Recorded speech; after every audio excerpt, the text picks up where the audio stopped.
Anthony, congratulations. Thank you. First appearance in the national championship match. Talk a little bit about your match and what this means to you to head to tomorrow night's championship match. This is just pretty cool. I'm sitting up here in my singlet and I feel like a press conference. I feel like a rock star right now, but I'm really excited. This is a moment I dreamed about. A moment to run out on that carpet, take that stage, and put on a performance. I've been dreaming about that moment for a long time. So I'm excited to be able to make it a reality.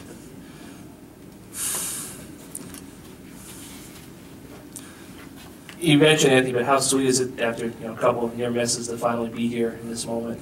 Yeah, man, that match was nerve-wracking for the situation going into it.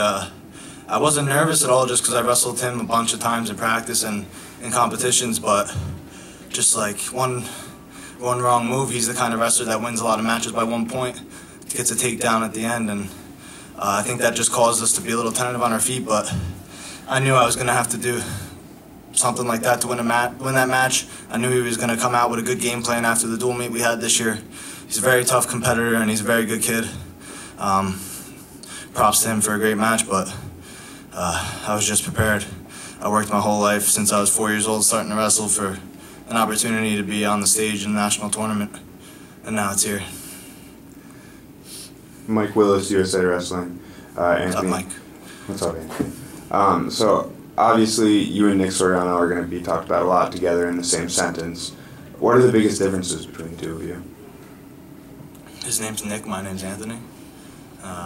He's from Bergen Catholic, I'm from South Plainfield. I don't know, we're just kids having a good time out here, man. He's super serious and super locked in when he goes to compete, but he's a normal kid outside of this, and we're very good friends. And I was so excited to see him compete this whole tournament. He's finally like competing and opening up and just letting his offense fly, and he looks like the best guy in that weight right now, but we're just excited to have two Rutgers guys. I mean, I came to Rutgers at a time when Rutgers wasn't close to the top 20, and now we're consistently in the top 10 in this tournament, and last year we finished right outside the top 10, and the goal coming in was to have me and Nick be champs, and our whole team supports us for that, our coaching staff, our families, and our fans, and it was kind of expected for us both to be in the finals, and now we're ready to, now we're ready to go win it.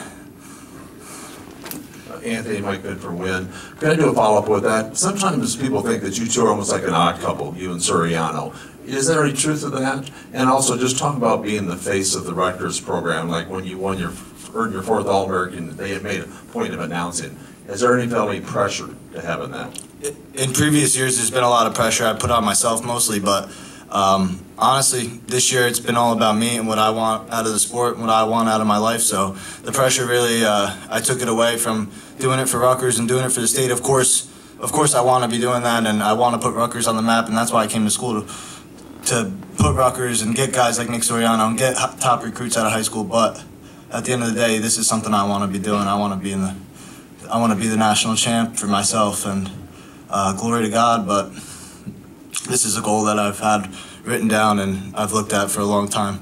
But being an odd couple, I don't really know what you mean by that. I mean, we grew up wrestling, going to the same coach for a long time. I remember, actually, he was in 7th grade and I was in high school. I already won a couple state titles, and I always made it a point to work, to do the most, like out of anyone, stay after, come early, and he was a little twerp, little 70-pounder, and he wouldn't leave practice till I was done, and we were running sprints side by side, doing pull-ups, push-ups, whatever, and he had his little Under Armour shirt like he does now still, but from that moment I knew he was going to be special, and we had a good bond just from the sport.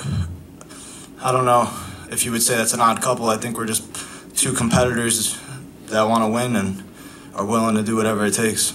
Last question for Anthony. And talk about Micah Jordan in the finals, obviously a guy you've beat twice this year. Talk about the confidence you have going into that match, and also, coming from a great wrestling town like South Plainfield, really just putting South Plainfield on the map. Talk about that a little bit too. Yeah, I was rocking my Tiger-style South Plainfield shirt before that match, so that just, for me, it was just a special moment. I wanted to soak it in and remember where I came from. I've been in the semifinals twice and lost, so it was more just being grateful, being out there, and I just wanted to take a moment to realize my journey, and no matter what the outcome of that match was going to be, I was just grateful to be there, and coming from South Plainfield, we're a very big wrestling town, and we're a very, very big community, family-oriented, and I got a lot of people here that came to watch me from there, and I'm just so blessed and extremely grateful that my family's here to support me, and I extend that family all the way to South Plainfield people, and I'm just blessed.